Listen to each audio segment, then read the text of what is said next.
Hello, my friend. It's time to read, and it's time for me to read for you. Hope you enjoy it. We continue to read the book by Sam Harris, Waking Up, A Guide to Spirituality Without Religion. Western engagement with Eastern spirituality dates back at least as far as Alexander's campaign in India, where the young conqueror and his pet philosophers encouraged the naked ascetics, whom they call gymnosophists. It is often said that the thinking of these yogis greatly influenced the philosopher Pharaoh, the father of Greek skepticism. This seems a credible claim, because Pharaoh's teachings had much in common with Buddhism. But his contemplative insights and methods never became part of any system of thought in the West. Serious study of Eastern thought by outsiders did not begin until the late 18th century. The first translation of Sanskrit text into a Western language appears to have been Sir Charles Wilkins' rendering of the Bhagavad Gita, a cornerstone text of Hinduism, in 1785. The Buddhist canon would not attract the attention of Western scholars for another 100 years.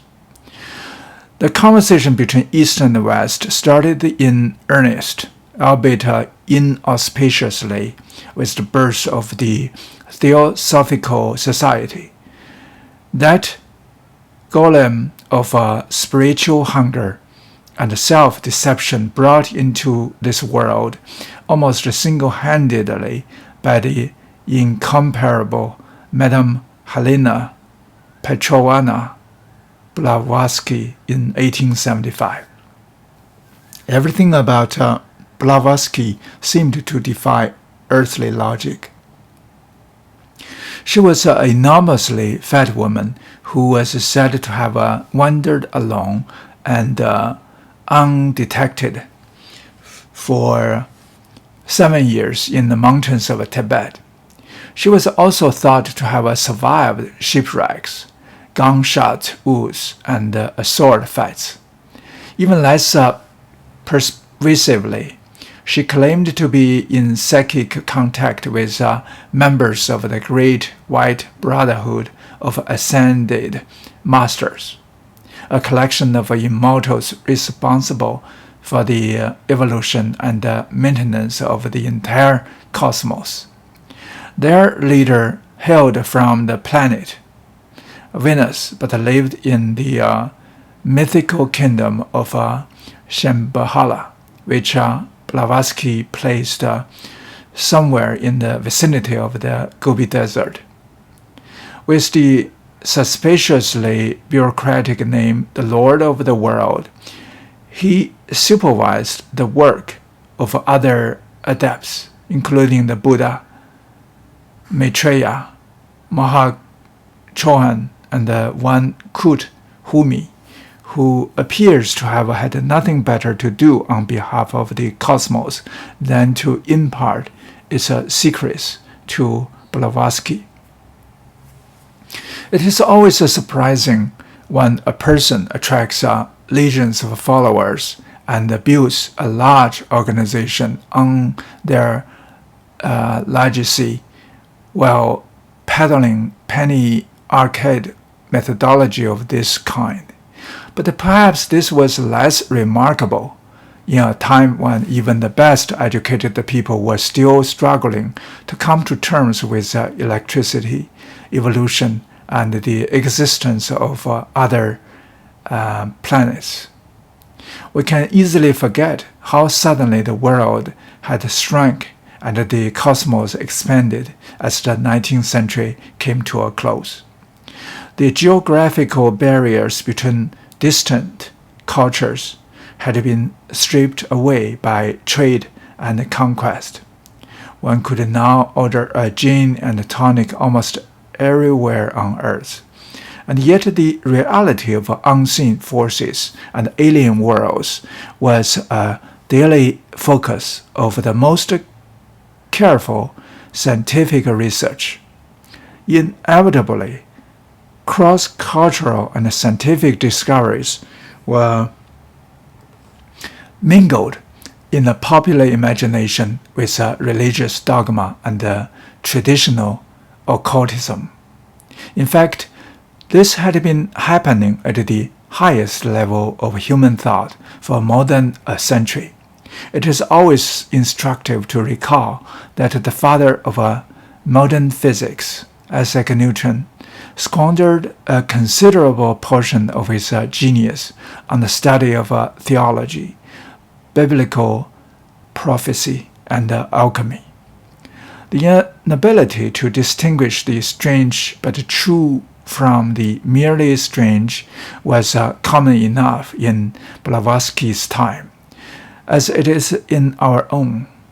Blavatsky's contemporary Joseph Smith, a libidinous conman and crackpot, was able to found a new religion on the claim that he had unearthed the final revelations of God in the hallowed precincts of Manchester, New York, written in Reformed Egyptian on golden plates. He decoded this text with the aid of magical seer stones, which, whether by magic or not, allowed Smith to produce an English version of God's Word. That was an embarrassing pastiche of plagiarism from the Bible and silly lies about Jesus' life in America. And yet the resulting edifice of nonsense and taboo survives to this day. A more modern cult, Scientology, leverages human credulity to an even greater degree. Adherents believe that human beings are possessed by the souls of extraterrestrials who were condemned to planet Earth 75 million years ago by the galactic overlord Xenu. How was their exile accomplished? The old-fashioned way. These aliens were shuttled by the billions to our humble planet aboard a spacecraft that resembled a DC-8. They were then imprisoned in a volcano and blasted to bits with hydrogen bombs. Their souls survived, however, and disentangling them from our own can be the work of a lifetime. It's also expensive. Despite the imponderables in her philosophy, Blavatsky was among the first people to announce in Western circles that there was such a thing as the wisdom of the East. This wisdom began to trickle westward once Swami Vivekananda introduced the teachings of Vedanta at the World Parliament of Religions in Chicago in 1893. Again, Buddhism lagged behind. A few Western monks living on the island of Sri Lanka were beginning to translate the Pali Canon, which remains the most authoritative record of the teachings of the historical Buddha, Siddhartha Gautama. However, the practice of Buddhist meditation wouldn't actually be taught in the West for another half century. Okay, let's stop here for this episode. Thank you for listening.